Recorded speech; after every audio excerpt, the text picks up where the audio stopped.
What's up, everybody? We are back. Today we're at North Bay here in the Puget Sound of Washington. It's a nice day. Not too hot, not too cool. Overcast, but it's still beautiful.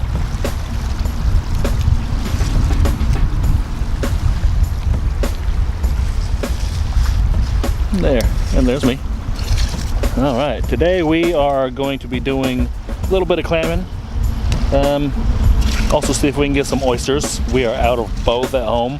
We actually had a crab too, but didn't think to bring my crab and stuff. Yeah, anyway, Jen's already getting at it, so we're gonna show you just how easy it is to get clams and oysters out here in Washington, Puget Sound, off the Pacific Ocean. All right. As we can see, Jen's already got a hole going. Is that one? And it was that easy. Put them right in the pile. You get 40 of these each because they're not with certain species that you can only have 3 of. We are getting steamer clams to make some, well, mostly pasta. What else do we do with these things? Well, we fry them up. Mm-hmm. Yeah, we fry the little guys. No, that's a baby. Yeah, it's a baby. Put them back.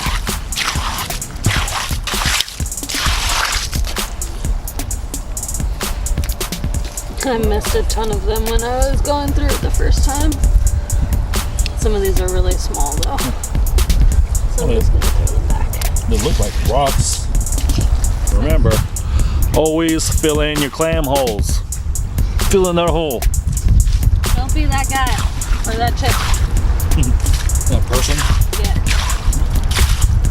Well, I was going to say a bad word and then I realized I probably didn't. Good job, babe. Alright, new hole.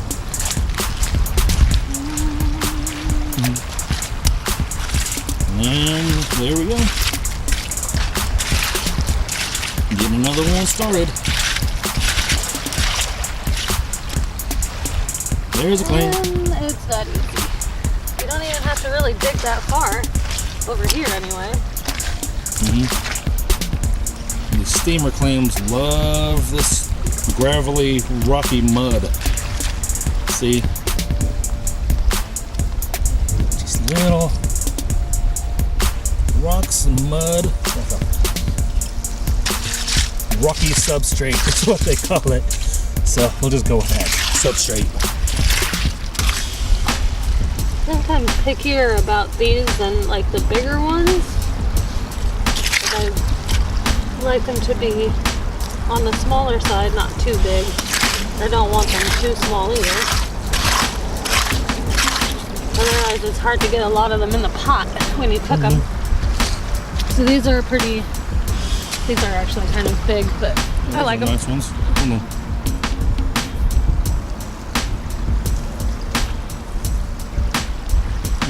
That's a nice one for a steamer. Yeah. Whereas the bigger ones, you can only get like 3 or 4 of them in the pot. These you can get at least a dozen in there, and still gets the flavor of the clam without being full of by just 3 or 4.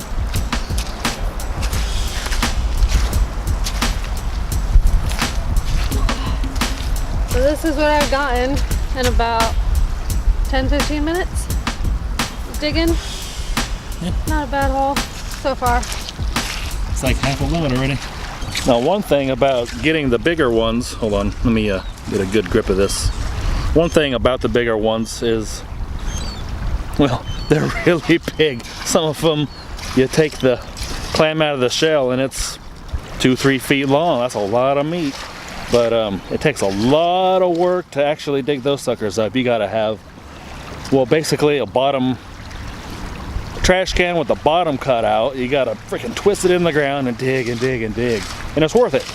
Especially if you wanna make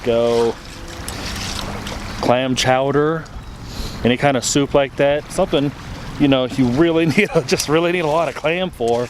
But then again, even not just those, once you start getting bigger, you know, even like you know, the eastern soft shells and stuff that are maybe that big, you gotta gut them.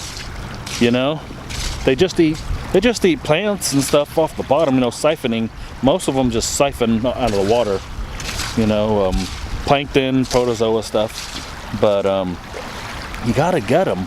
You don't want a mouthful of that mushy plant material they eat. It's not appealing or appetizing at all. So, you know, we like these little steamers for what we like them for, pasta and stuff. And then there's also a use for the big ones. It's just, we prefer these at this time. And that's what we're gonna do. All right. Also helps that we're pasta eaters. Mm-hmm. We always eat a lot of pasta for some reason. Mm-hmm. So these are good.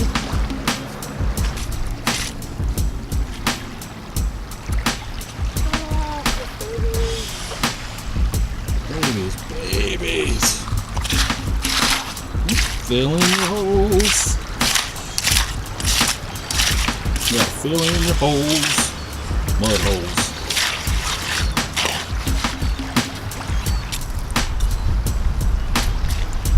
Alright. Ba-boom. Alright. Well guys, I better get to digging. She's got like over half of one person's limit. So I'm gonna dig two. And then we'll be back for oysters. Hopefully.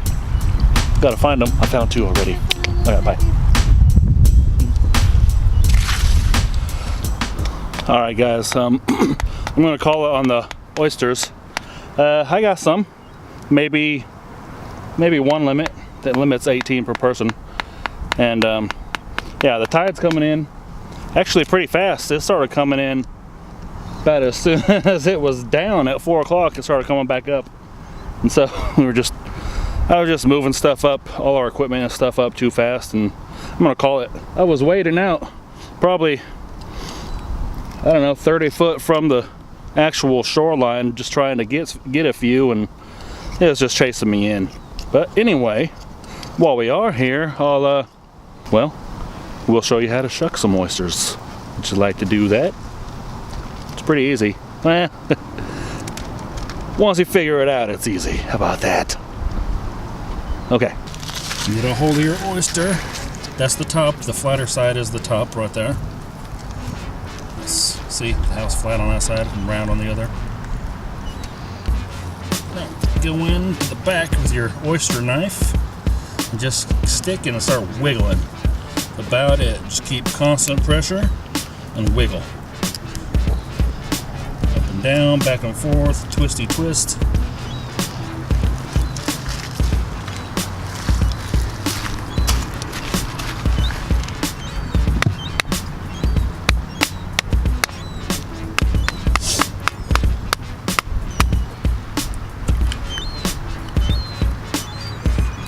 Well, there's definitely juice coming out.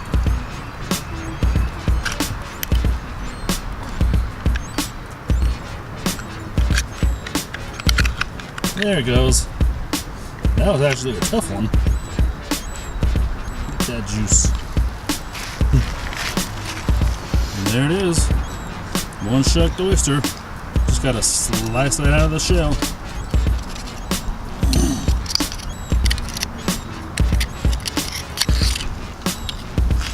Yeah. Oyster on the half shell, anyone? It's too early in the season for that. Don't want to get fibrosis. Alright, that's 6. Here's our oyster pile. Not our biggest one. We've had 5 or 6 of us out here once and done 80 or so. Big old pile. If I remember, I'll get a picture of that in the video for you.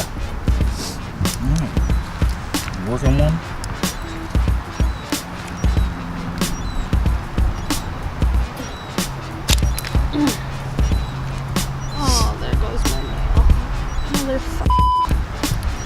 It's more about just keeping pressure than twisting or anything.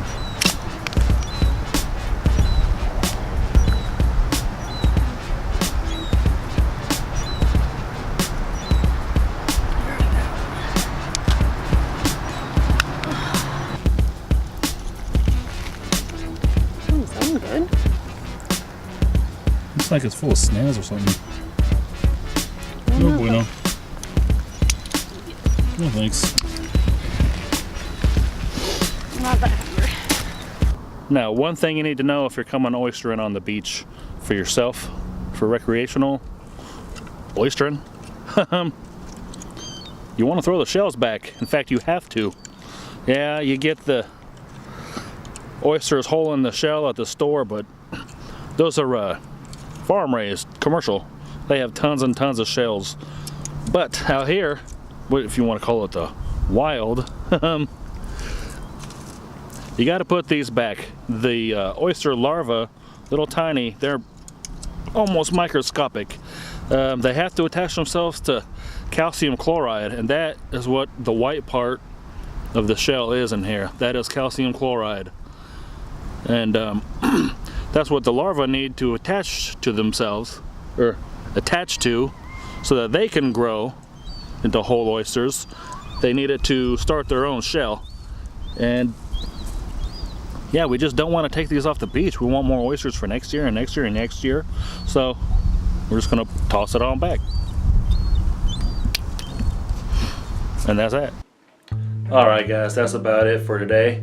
I'll wrap it up here. I thought we had a little bit more footage for you, but that wasn't the case. So anyway, thanks for watching. Don't forget to like and comment on this. I've got another video coming up real shortly. As soon as I get done putting this one together, I'm gonna go ahead and edit that one, and I hope you like it. Stay tuned. Alright, bye.